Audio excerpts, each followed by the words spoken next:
Hey guys, Kenny Wisdom here, bringing you another Trainer Tip Tuesday, and today we're going to talk about how to select a deck for a major tournament. This topic has been requested since the beginning, and with US Nationals coming up, I thought it would be a good time to tackle the subject. There are a lot of factors that go into picking a deck for a big tournament, especially one the size of US Nationals, but for the sake of brevity, we're going to nail it down to three topics that I think are the most important. The first of which is analyzing the metagame. It's 2015, and between websites like Six Prizes, Facebook groups, YouTube channels like this one, streams on Twitch, etc., we have all this information at our disposal, and I think it's super important to look at those. Look at the results of past tournaments, particularly Canadian Nationals, which almost always has an influence on the US metagame. Typically, what happens is a deck will perform well at Canadian Nationals, and then the decks that will perform the best at US Nationals are decks that counter that one. So it's not quite that simple, but I really do think that that's the best place to start when you're trying to nail down your deck for US Nats. The second major focus is going to be playtesting. I'm sure all of you know what playtesting is and have done it yourself, but it is really crucial to make sure your playtesting is high in both quality and quantity. You want to make sure that going into the tournament you have an understanding of how all the relevant matchups work and also the tech options each deck can have. So you need to know how all of the major, and I consider probably 5 to 10 decks major players in the game, how they all work, and then also how those can be shifted by one deck including a tech or two. And a major part of playtesting is being honest with yourself. This is something that everyone, I mean myself, the high level players that I'm friends with struggle with.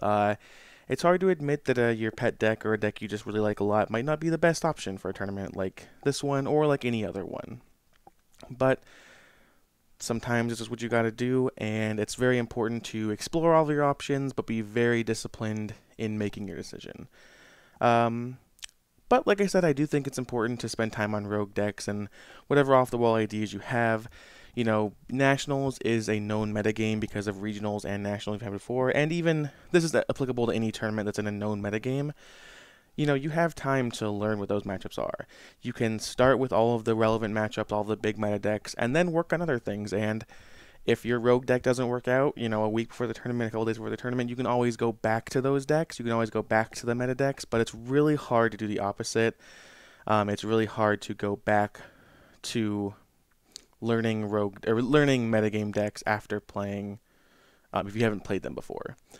And the last piece of advice is just to not to second guess yourself. I can't tell you how many times I've seen players have a deck that tests great for weeks, that they love and has good matchups across the board, and then the night before, or even the morning of, they play a few matches, it doesn't go so well, and suddenly the deck is trash. This isn't to say that you should stick with whatever deck you like, no matter what, but I do believe in remaining disciplined and kind of making sure that you're not just being biased to what's most recently has happened.